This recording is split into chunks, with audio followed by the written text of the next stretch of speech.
wọ́n lọ ń bọ̀ wọ́n ní tágẹ́ẹ̀tì wọn gangan òun ní ilẹ̀ káàárọ̀ òjíire wọ́n ní tágẹ́ẹ̀tì wọn gangan òun ní ilẹ̀ Yorùbá wọ́n ní tágẹ́ẹ̀tì àwọn Fúlàní gangan nísìnyí àti plan wọn òun ní Oòduà land ilẹ̀ ọmọlúàbí. A dẹ̀ fi àsìkò yìí pé gbogbo ẹ̀yin ọmọ káàárọ̀ òjíire tẹ́ wà nílé wípé ẹ má sùn lé kinní yìí, ẹ má rò wípé irọ́ ni àwọn Fúlàní bọ̀ wá retaliate o. Ṣé rí bí wọ́n ṣe ń ṣọṣẹ́ fún wọn ní Benue, ní Niger State àti gbogbo ibi tó kù.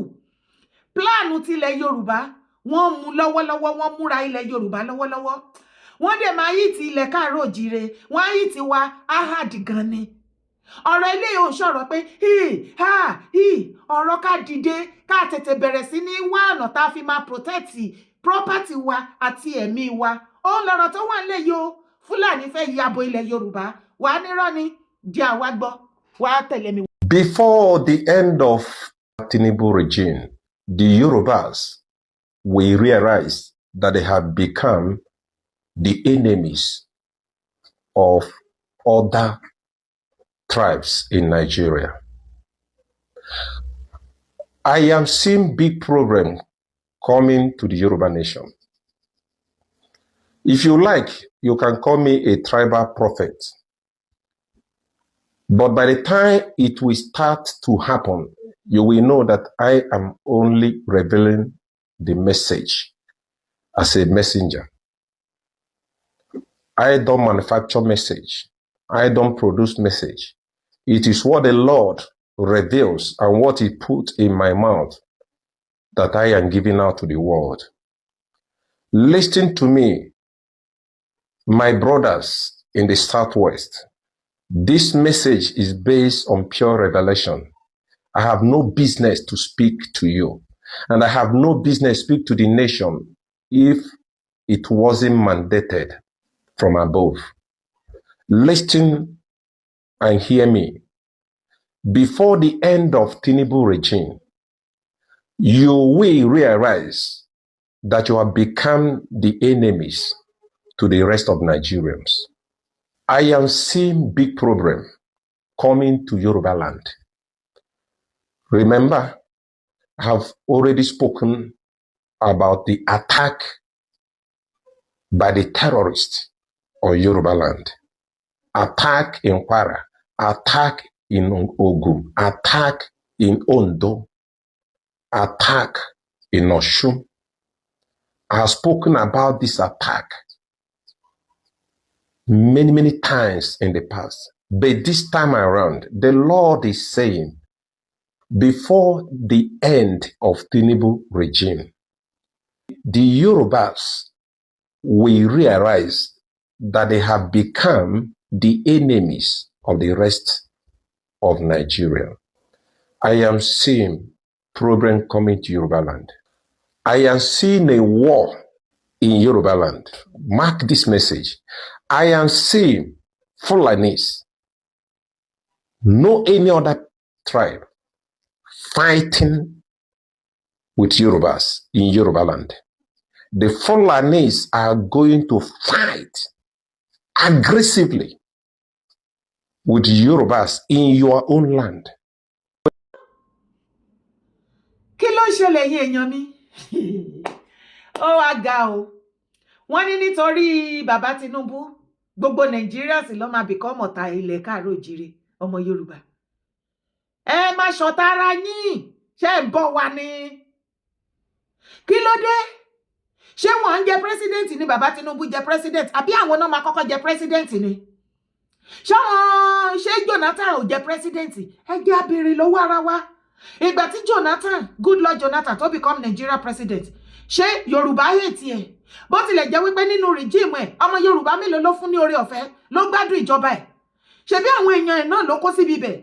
Tàbá wá rọ́mọ Yorùbá tó wá sọ wípé Tinubu náà ṣe kó àwọn ọmọ Yorùbá jọ sínú kinísìn tí ìwọ náà jẹ́ ọmọ Yorùbá, ṣé orí ẹ pé? Torí ìgbà tí Buhari wà bẹ́ẹ̀, àwọn èèyàn ẹ̀ náà ló kó síbẹ̀. Ṣùgbọ́n Yorùbá ni mo kàn mọ̀ wípé àkànjá lábòsí.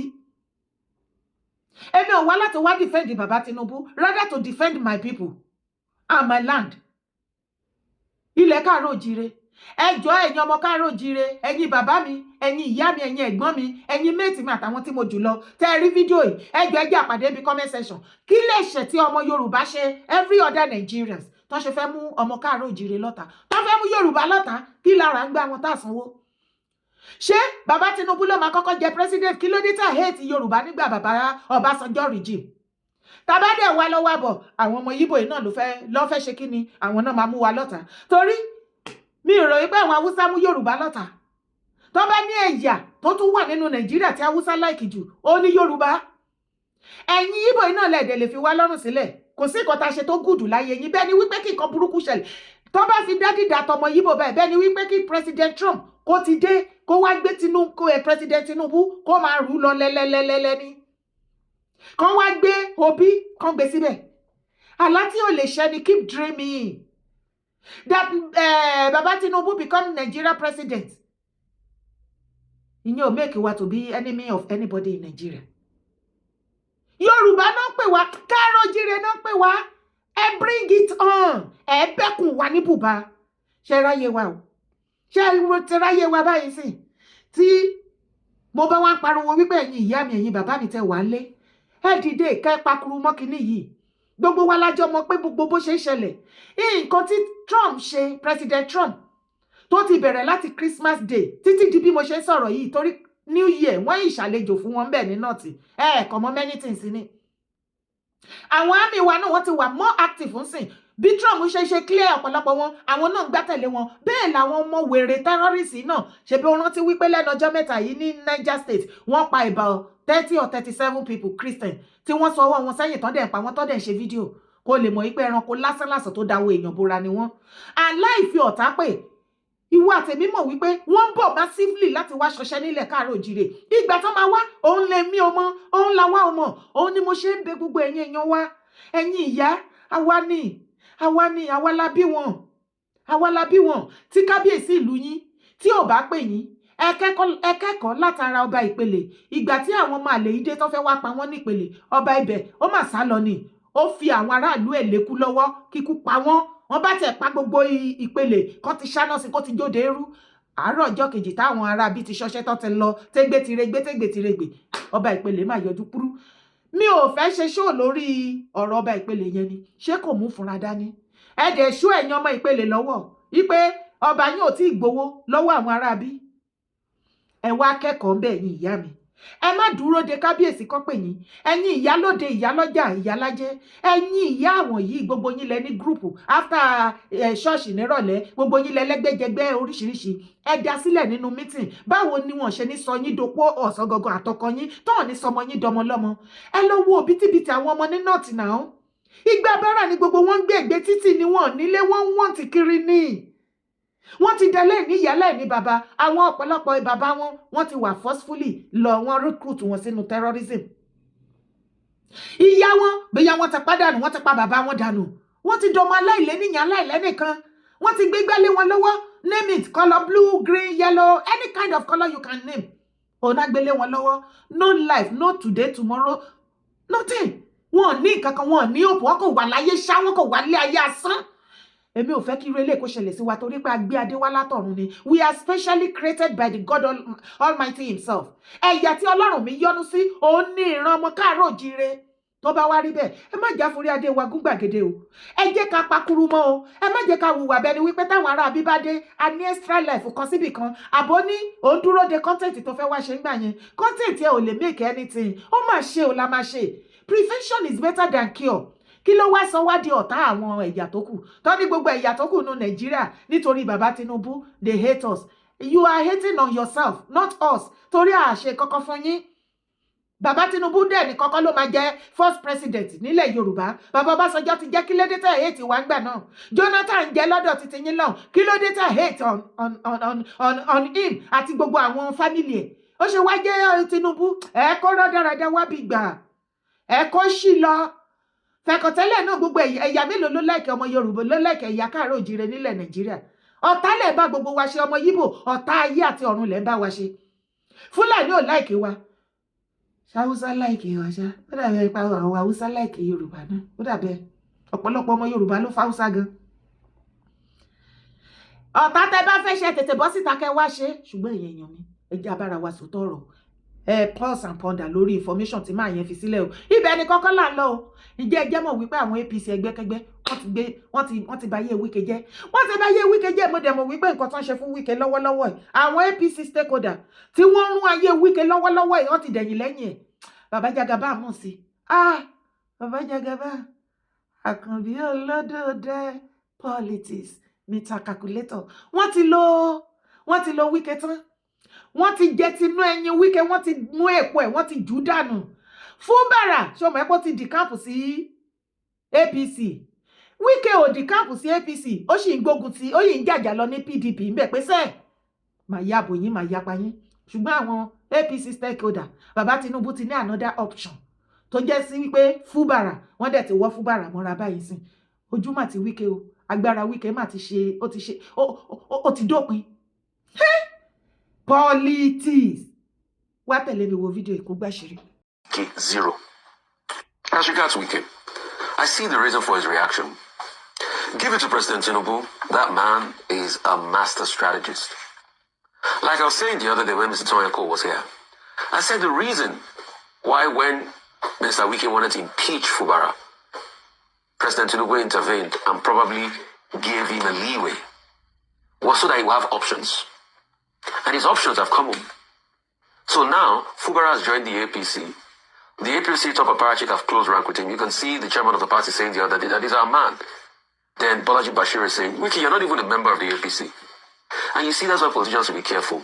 When Wike was going at people in his own party, did he forget that at some point in the APC, they would tell him you're not a member of the APC because Fubara has joined the APC. And President Tinubu has played him out in the game.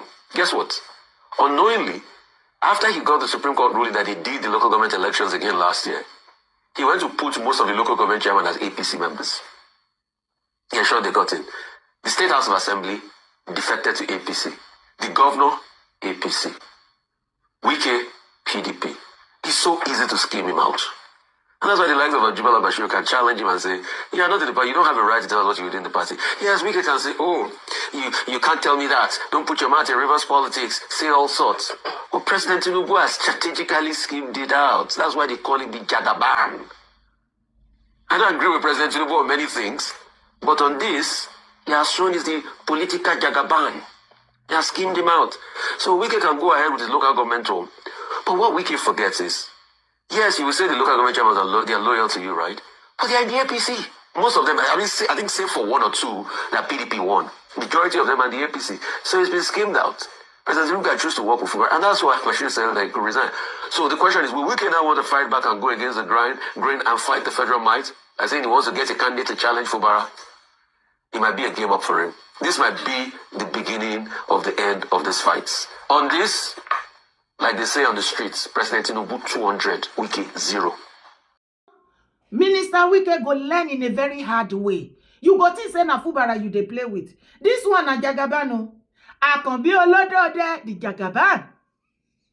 Tinubu in Yibo's voice. Òun ló ń bá ta.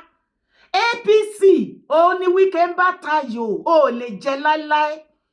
Ṣé o ti rí tí àwọn Yorùbá APC tí wọ́n ti dẹ̀yìn lẹ́yìn Wike tó ti fi àparí iṣu hàn? Wọ́n ti lo Wike tán. Bàbá Tinubu ti ní other option. It's a gunner. Wike is a gunner. Ó kàn ń japoro ńlẹ̀ ni kò sí kankan mọ́. Ẹja sáré débi ẹja gbọ́ nǹkan tí àwọn APC kìíní sọ fún. Resign as minister to face Rivers politics. APC scribe tells Wike.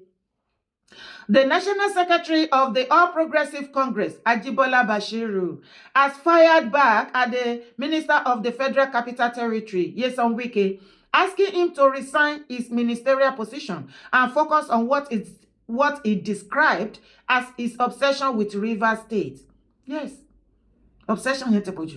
He said he was unfazed by what he termed vile threats from the minister, insisting that his political background had prepared him to withstand intimidation. Lara Kosha, Lara, the National Secretary of the All Progressive Congress, National Secretary APC, òun ló fi àparí iṣu hàn Wike. Ṣé ẹ rò wípé òun nìkan máa kàn déédé bọ́ síta? Àwa máa fún Wike ní nǹkan tó ń fún Wike yìí. Àjọ mọ gbogbo bó ṣe ń lọ lẹ́yìn ni. You know as the game dey go now. Now Wike no.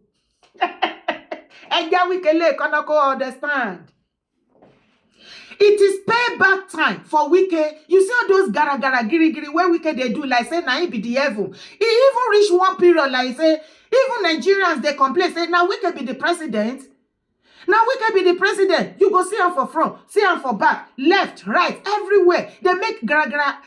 I don't understand. What is Wike's problem? Because you are closer to the president?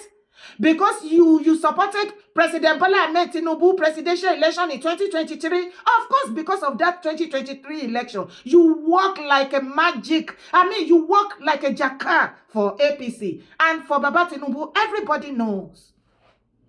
You purposely destroy PDP for APC. But where Wike missed the game, he refused to decamp to APC because he is not yet free. I mean, finished with the PDP because he believes he owns PDP under his armpit. And here, where we are now. This is where we are now. The game has changed. Wike has given President Bola Ahmed Tinubu and the APC the other option. He has given them another option. And their new option is Governor Fubara of Rivers State. And now Minister Wike is jealous because the way the game is going now, it's as if majority and the most powerful people in APC, the APC stakeholder, they throw their own support behind Fubara now that enough is enough. Wike is obsessed with Rivers politics.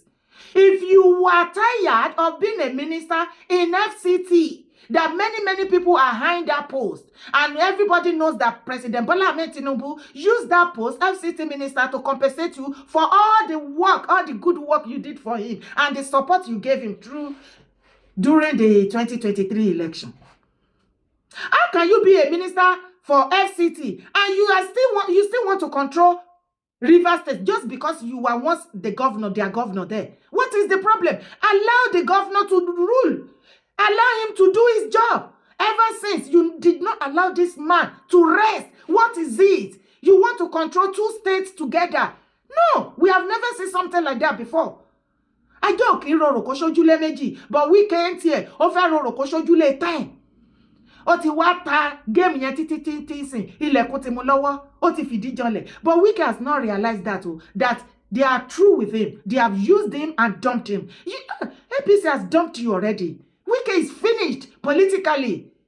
There is no strong APC candidate or whatsoever stakeholder that is backing him like before anymore because they have another option. And you know what? Fubara is quiet and is working on the ground with all the APC stakeholder to work with so that he will be in the best position now with Baba Tinubu. And you know Baba Tinubu for whom he is now. He's a politics calculator. He's a politician, a real politician, Mr. Calculator. And when it comes to politics, give it to him. Plus or minus, divide, anything, give it to Baba Tinubu. You see the way he's manipulating both of them. Eku ayé yín ibẹ̀ ni kọ́kọ́ là ń lọ ẹjọ́ nítorí Ọlọ́run ẹ̀yin ọba wo náà tó fẹ́ kú ní àsìkò yìí báyìí ẹ má kú ẹ̀yin ọba wo lẹ fẹ́ kú ẹ fẹ́ fi gbogbo rògbòdìyàn tó wà lẹ́yìn sílẹ̀ bàbá Ọọ̀ni Prophecy máa ti jáde fún yín wọ́n ní ẹ ṣọ́ra fọ́bìnrin lọ́dún 2026 kó má bàa mẹ́mí yín lọ wọ́n ní kẹ́ ẹ ṣọ́ra fọ́bìnrin eléyìí tí gbogbo wọn ń kùn yín nínú pálásì kí ló dé ẹ wá fetí ara yín gbọ́ kẹ́ fojú. Kìlọ̀ fún kábíyèsí orí adé àkọ́kọ́ ní ilẹ̀ Yorùbá Ọba Ògúngúnwùsì Onírìṣà torí pé ní 2026 kẹ́ni yìí mọ́ bá a dé ní àbùkù nípasẹ̀ páńpẹ́ obìnrin. Ẹ kìlọ̀ fún Ọba Onírìṣà wọn à ní jẹ́ ń débẹ̀ ni o ṣùgbọ́n o ẹni àgbà ọjọ́ ló rán mi sí Ọba Onírìṣà wípé páńpẹ́ ń bẹ fún wọn nípasẹ̀ obìnrin ní 2026. Èyí ṣe mí láàánú o. Ẹ kọ sílẹ̀ ọba 5 ní ilẹ̀ Yorùbá yóò wọnú páńpẹ́ àìsàn ńlá kódà wọ́n ti wà nú ẹ̀ lọ́wọ́lọ́wọ́. Ẹ gbàdúrà fún ọba ilẹ̀ Yorùbá torí pé ọba olókìkí 3 ká mọ́ bá pàdánù wọn nínú àwọn 5 yìí. wò mí kó má bàa dàbí àbámọ̀dá ní òní jẹ́ ń dákọ̀ àwọn orí adé yìí ṣùgbọ́n o ẹ gbàdúrà fún ọba wa kábíyèsí Olúbàdàn tìlú Ìbàdàn, ẹ gbàdúrà fún ọba Olúwo, ẹ gbàdúrà fún ọba Ìlọrin, ẹ gbàdúrà fún ọba Ilé Ifẹ̀ torí pé páńpẹ́ obìnrin náà dé fún àwọn ọba 5 la kà ṣùgbọ́n o mo rí ọba Olugbo, ẹ gbàdúrà fún Olugbo of Igbo land. Ẹ gbọ́ mi o, ọba olókìkí 3 ẹ gbàdúrà fún wọn nílẹ̀ Yorùbá ká mọ́ bá pàdánù wọn ní 2026. Ẹ má gbàgbé o. Lẹ́nà ṣé ti ń gbọ́ ẹ̀yin tẹ́ bá súnmọ́ bàbá Ọọ̀ni dádì Ọọ̀ni rìṣà wọ́n ní ìrandé o ẹ jọ̀ọ́ ẹ má ṣaláì gbọ́ nǹkan tí wọ́n sọ o wọ́n ní kó má bàa mú ẹ̀mí lọ ní o wọ́n ní ẹ ṣọ́ra fóbìnrin lọ́dún yìí tàbádẹ̀wò náà inú pálásì ti kún lógún lọ́gbọ̀n dádì Ọọ̀ni ẹ farabalẹ̀ sa ẹ máa enjoy àwọn olórí nínú pálásì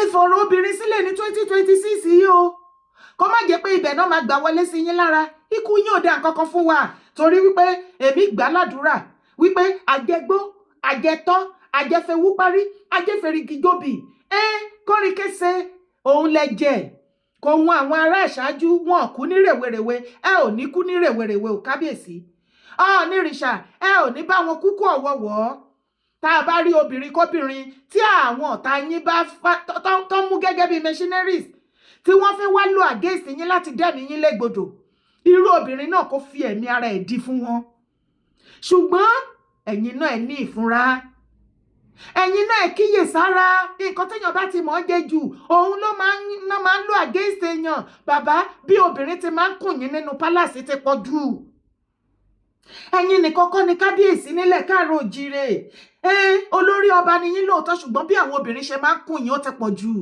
ti pọ̀ jù kábíyèsí ẹ reduce ẹ èmi ò sọ pé bẹ́ẹ̀ ṣe ń ṣènáwó left right center níwájú lẹ́yìn everything it's okay but bí àwọn obìnrin ṣe máa ń kùn yín máa fara rò yín lẹ́ẹ̀mẹ́wàá ìyẹn nìkan kọ́ ṣe rí àwọn olórí yín ẹ kọ́ṣọ̀ wọn ní 2026 yìí kẹ́ ẹ wà ní occasion kẹ́ ẹ máa ṣe nǹkan kó jẹ́ pé ìṣẹ́jú every minute náà máa kẹtí bọ̀ yín náà máa gé yín létí jẹ́ kí ni wèrè gan-an ẹ̀yin olórí ṣọ́n fi jẹ yín ni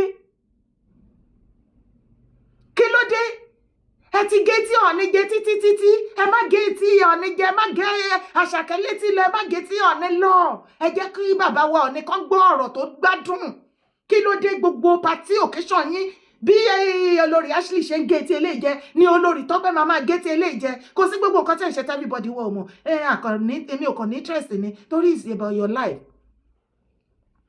Be calming down now kí ló lè tẹ́lẹ̀ bàbá bóyá àwọn lára àwọn tó wà nínú pálásì ni o bóyá níwọ̀n tó yìí wá ń ta àbí side chic àbí side ẹ̀ ní èké tó bá jẹ́ bàbá ẹ ṣáà ní ìkíyèsára ẹ fúnra o bá mi Ọọ̀ni ẹ má jẹ́ kí prophecy iṣẹ́ mọ́ yín lára o ẹ fúnra wọ́n ní ká pray fún kábíyèsí ọba Akírùntàn ọba Olugbo of Ugbo wọ́n ní kí ẹ̀mí wọn kó gùn wọ́n ní ká pray fún bàbá Ládọjà yín kì yóò kú ikú kankan bí kò ṣe yíyè torí lórí àpèrè yẹn young boy ni yín yes mo rí yín tẹ̀ǹta bọ́nbọ́n bẹ̀ ẹ máa jẹ́ ẹ pẹ́ lórí àpèrè yẹn ju àwọn tó ti lọ bẹ̀ a nídìí yín ni iṣẹ́ tẹ́ ẹ máa ṣe ní ilẹ̀ káàárọ̀ oòjíire ó pọ̀ gan ni o a nídìí yín Ìbàdàn sì nídìí yín ọmọ káàárọ̀ oòjíire nídìí yín ikú òjijì ò ní pa yín ẹ̀mí yín àgùn kọrin kése ẹ fẹ́ wú parí ẹ fẹ́rìgì jòbì àṣẹ apẹlẹ́nu yín kọrin kése.